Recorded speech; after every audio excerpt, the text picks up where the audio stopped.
বন্ধুরা দেখুন, আমাদের দেশের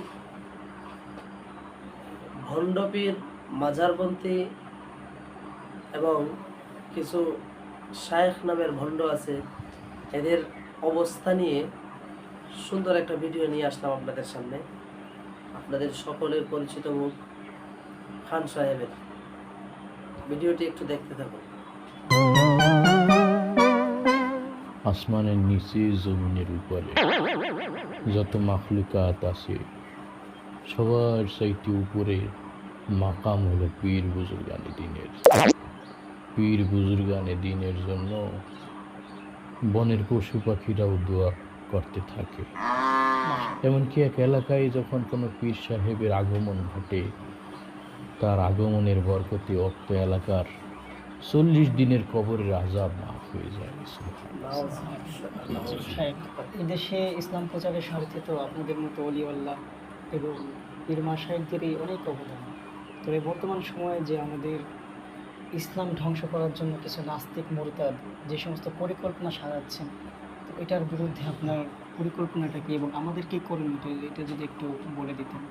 তারা আমাদের ভাই, হয়তো বোঝে নাই তাই তারা উল্টো উল্টো বলতে আসছে, একসময় বুঝে যাবে, তাদের জন্য দোয়া করা।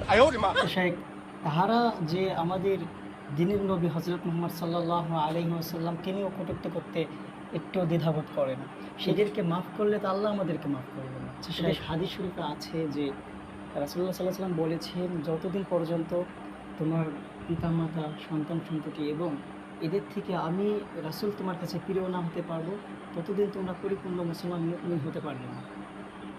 তুমি একটু বেশি বোঝো, তোমার এখন ওই বয়স হয় নাই, ৭২ একটা বয়স, একটু বেশি বোঝা, এই সময় এত বেশি বললে যা তোর যে আমল দিছি সে আমল করবি, একদম শুধু আমল করে, শুধু আমল করে। সাইকের মুখে মুখে তর্ক করিস তুই। যা যা যা যা, কথা বুঝে যাচ্ছে, এই জন্য বেয়াদব হয়ে গেছে। ওলা মান বেশি পাই কি গেছে। শায়েখ, আসসালামু আলাইকুম। ওয়ালাইকুম আসসালাম ওয়া রাহমাতুল্লাহি ওয়া বারাকাতুহু। কেমন আছেন শায়েখ? এই তো আলহামদুলিল্লাহ। শায়েখ, বিষয় নিয়ে একটু কথা বলতে আসছিলাম। কি বিষয়? শায়েখ, আমাদের এইখানে এই দরবারে তো বহু ধরনের লোকজন আসছে, কাউকে তো আমরা না করি না, আসতে নিষেধ করি না, এমনকি বেধর্মীরাও আসে, তাদেরকেও আমরা সম্মানের সাথে বসাই, আমাদের এখানে মেহমানদারি করি। তবে শায়েখ, একটু ওই যে প্রশাসনের ভাইদেরকে একটু তাদের সাথে একটু মিলিশ করে একটু তাদেরকে দাওয়াত জানা যায় না? প্রশাসন হইতে আছে তাগুদের দালাল, তাদেরকে আইনে আমি আমার দরবার নাপাক করতে চাই, তাদেরকে এই দরবারের আশপাশে ওরা তাগুদের তাবেদারি করে, এই কারণে ওদেরকে এখানে আসতে দেওয়া যাবে না। কিন্তু শায়েখ, বর্তমানে তো ওই যে হিজবুত তাওহীদ, তাহরির, দেওয়ানবাগী, এরা সহ ওই যে বাতিল যারা আছে, এরা কিন্তু এই প্রশাসনের বহু একটা অংশের সাথে আতাত করে ওরা এই বাংলার জমিনটাকে নষ্ট করে দিতেছে।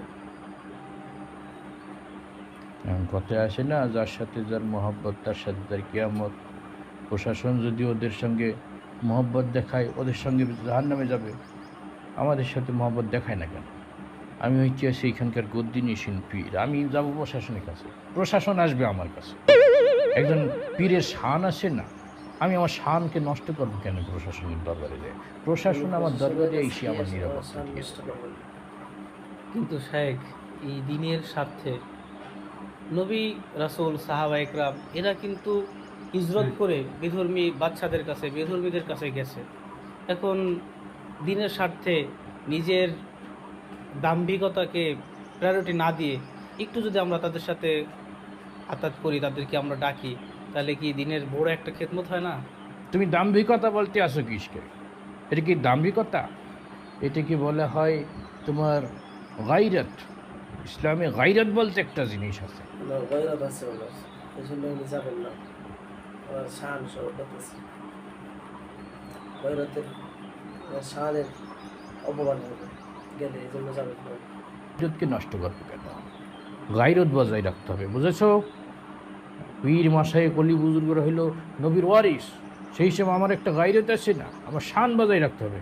আমি কোনো প্রশাসনের দরবারে যাইতে পারবো না, পারলে প্রশাসন আমার দরবারে আসবে। গায়রত তো আমাদের নবীরও ছিল, কিন্তু এই গায়রতের সংজ্ঞাটা আপনার কাছে এসে একটু ভিন্ন হয়ে গেল না?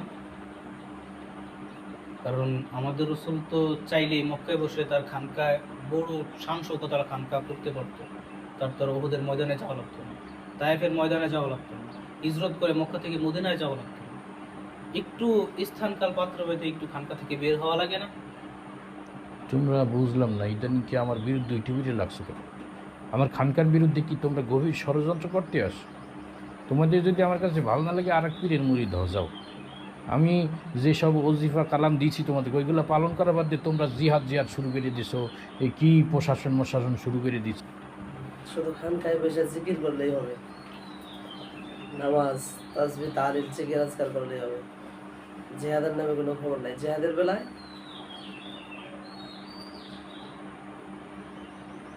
এখন বেয়াদব হয়ে গেছে, উচিত কথা বলছি তো, ওই জন্য বেয়াদব হয়ে গেছে। এবার দেখেন, আল্লাহ ইন্নালিল্লাহ, আপনি তো কিছুই জানেন না। কি হয়েছে? আপনি যে এই যে প্রশাসনের সাথে গোপনে গোপনে একটা ছিল, তারপরে সেই নাস্তিক নেতাদের সাথে যেখানে খারাপ সম্পর্ক ছিল আপনার, মানে আছে বর্তমানেও, তারপরে ওই যে ফ্যাসিস্ট সরকার তার সাথে একটা এখনো একটা তার সাথে সম্পর্ক কি আছে, বেড়াজাল আছে, এগুলো তো যাই না গেছে। এই যে বর্তমান প্রশাসন এবং যারা ক্ষমতায় আছে এরা আপনার কাছে লোক কথা বলাচ্ছে, প্রশাসন পাঠাচ্ছে, আপনি তাড়াতাড়ি বলান নাকি? তাড়াতাড়ি দেন, আমরা জানতে বলাই। ইসলাম লাগতেছে, ইসলাম বলাইতেছে। দর্শক, ভিডিওটা দেখলেন, আমাদের দেশের এইরকম কিছু পীর বুজুর্গ শায়েখ, মাজারপন্থী ভণ্ড শায়েখ আছে, যারা প্রতিনিয়ত শুধু ওনাদের মুরিদদেরকে, ওনাদের অনুসারীদেরকে শুধু তাসবিহ তাহলিল জিকির আজকার এগুলোর কথাই বলে, জিহাদের বেলায় শূন্য। অথচ আল্লাহ রসুল সাল্লাল্লাহু আলাইহি ওয়াসাল্লাম হাদিসের মধ্যে বলছেন জিহাদের কথা।